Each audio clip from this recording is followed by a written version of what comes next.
Welcome to The Explainer. Today, we're taking a seriously fascinating look under the hood of human behavior. Have you ever wondered what actually makes you, you? Beyond your habits and your daily routines, there's this invisible operating system running in the background of your personality. It dictates literally every choice you make, every judgment you pass, and every single goal you pursue. We are, of course, talking about human values. So I want to start off by asking you, what exactly directs your moral compass? Think about it. When you're faced with a really tough decision, what is that silent whisper that pushes you toward one path and pulls you away from another? We all have this compass, right? But very few of us have actually taken the time to map out its anatomy, to understand where our beliefs truly come from. And well, that is exactly what we're going to do today. Okay, let's dive into this. Here is our roadmap for the explainer. First up, the core of personality. Second, classifying our inner compass. Third, values across society. And finally, how values are formed. Let's jump right into section 1, the core of personality.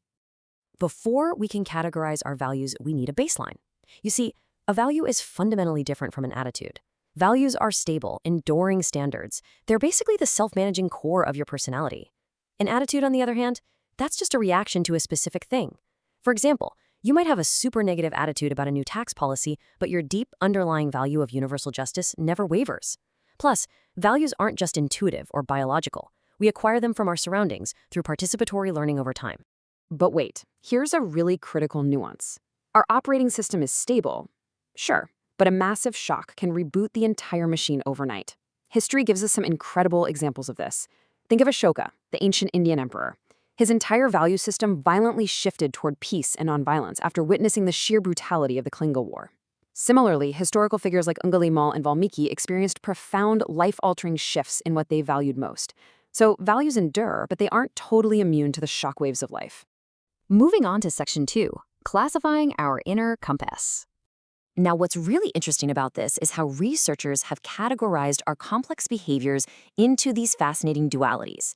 Take social psychologist Milton Rokeach, for example. He split our values into 2 distinct camps, terminal and instrumental. Terminal values are your permanent life objectives, the ultimate things you want to achieve, like family security, freedom, or inner harmony.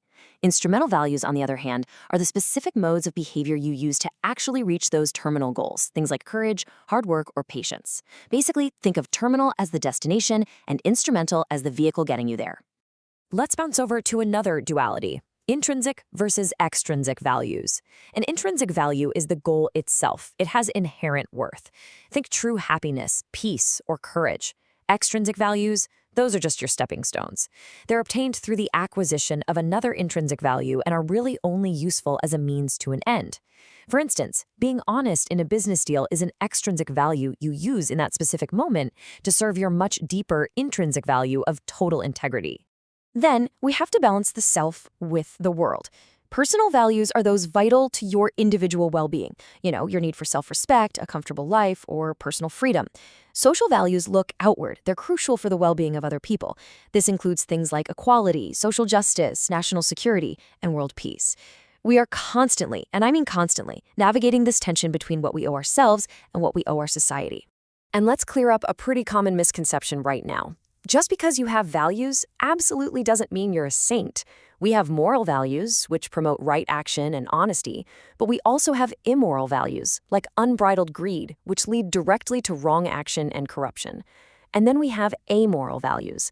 These have absolutely nothing to do with morality at all. Valuing physical fitness or aesthetic beauty is amoral. It's a standard you hold yourself to, but it simply doesn't dictate right from wrong. All right, section 3, values across society. And this brilliantly illustrates what happens when we zoom out from the individual.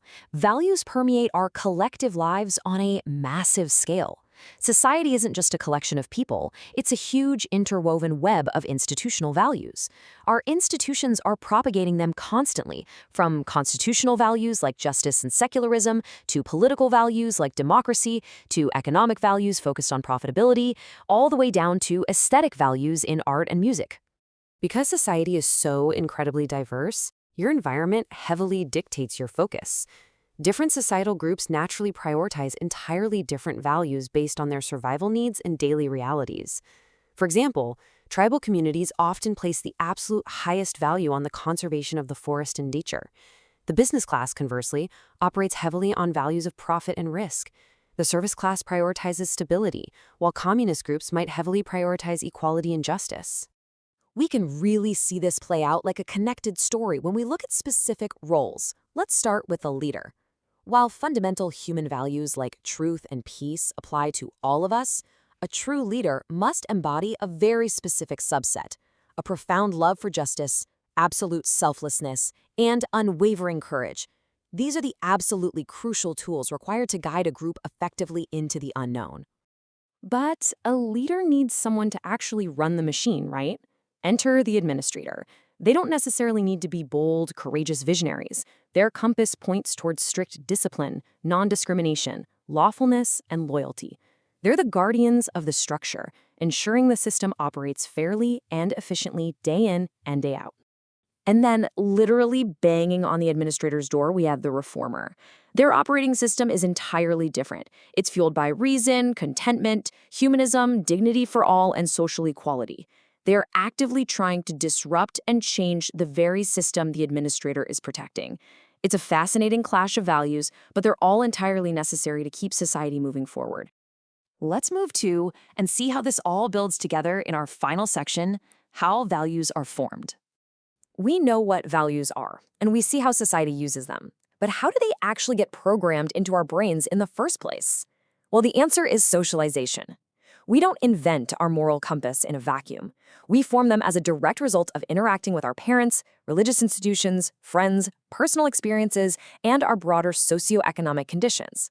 Simply put, you are the product of your environment's teachings. And remember Milton Rokich's concept of terminal and instrumental values from earlier? Well, they actually form at entirely different speeds.